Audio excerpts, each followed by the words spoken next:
What's going on today, guys? We are back in the garage for some more Snap-on tool reviews. Today we are going to be talking about the Snap-on Crud Thug. The part number is PTG R280. It currently goes on the Snap-on website for $594.95.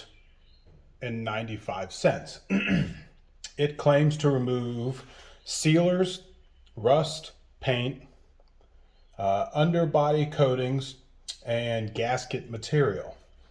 It has an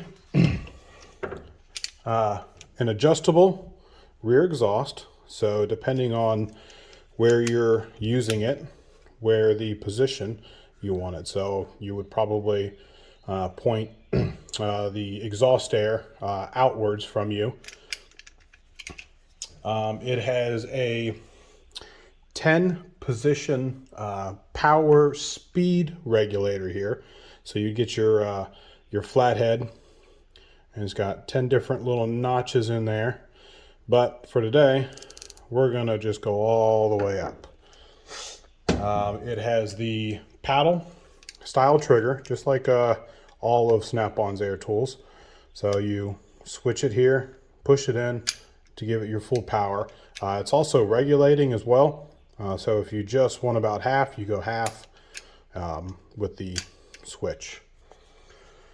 It comes with one fine, and then it also comes with a coarse thread bristles as well. I don't have that one here with me.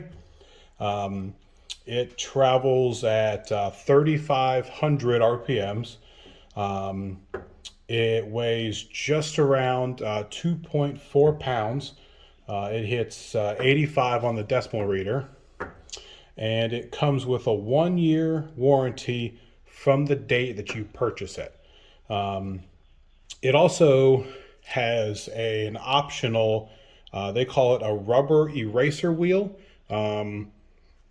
It didn't come with the kit, but what is nice is on the back of it here, you've got all of the belts that come with it and the part numbers, which is really nice. So you don't gotta ruffle through the 1,000-page Snap-on book or go online and do anything.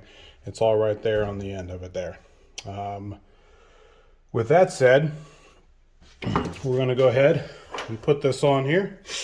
So they do give you a little cheap Allen wrench. This is not the one, unless the other one will work. But so you just take this off. These here are just married with each other. Throw that on.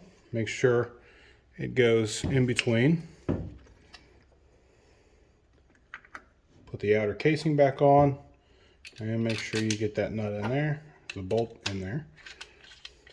Tighten it down, and it doesn't have to be too crazy. And these aren't sharp.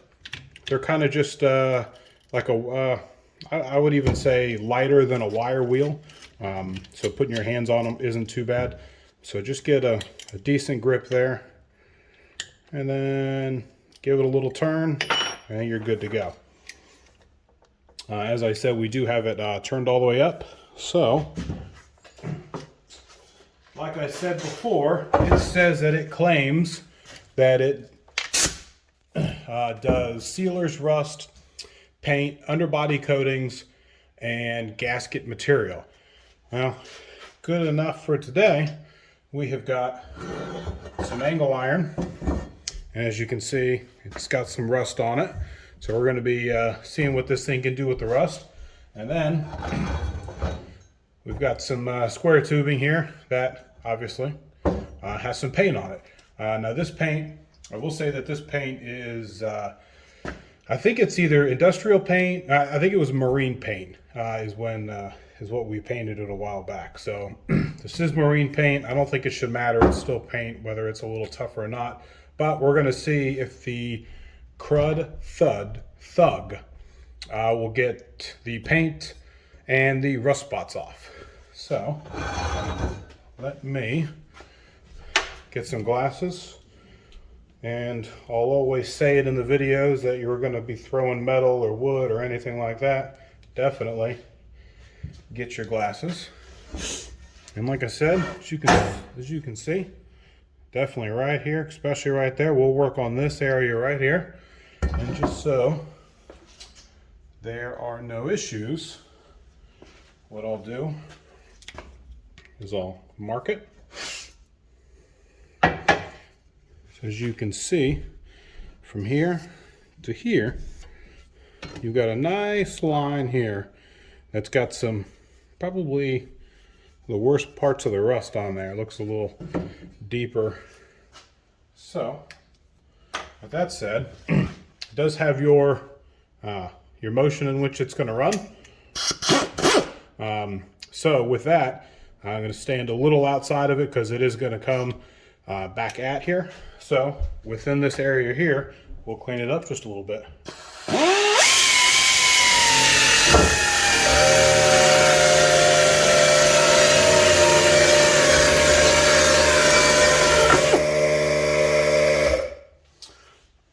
All right, now let's give it a look.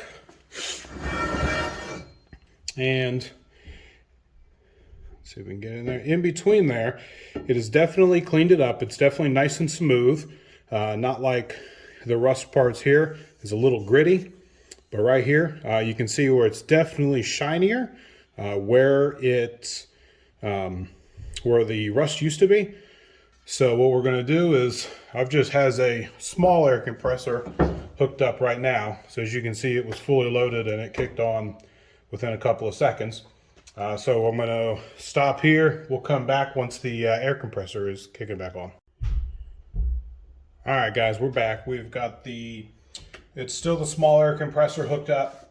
So it's probably not going to go too long before it kicks off, and I'll shut it off. But I've got the paint here, and like I said before, I'll mark a little area here. As you can see, there's nothing sprayed on it or anything like that. It is the industrial paint, and I'll put my safety glasses on, and we'll hit it real quick with this.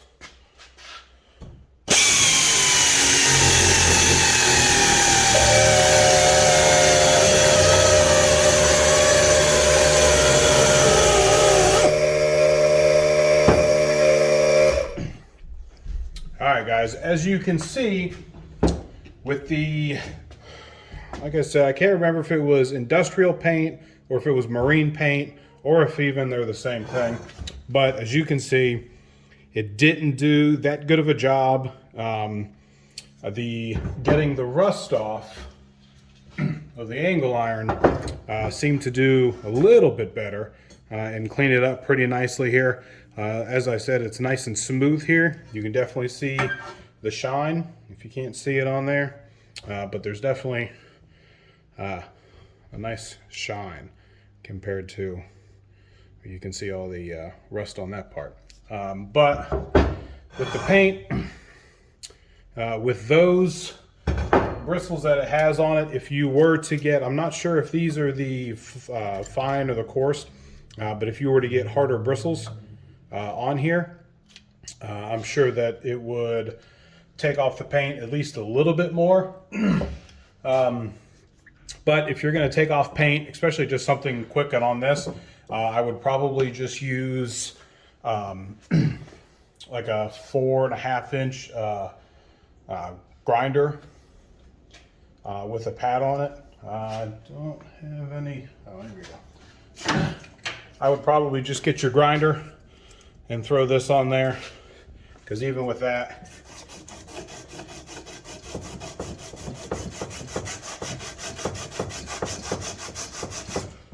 so it's already taken a lot of the paint off, at least the top coat, with just scraping it a little bit. But so with my personal opinion of the Crud Thug, is the speed adjustment is nice on it. It's nice that you don't have to take much apart here. The handle is nice. I can't really see you using the handle too much, but it is nice that it is there. It's nice that it has the part numbers here for all of the attachments with it.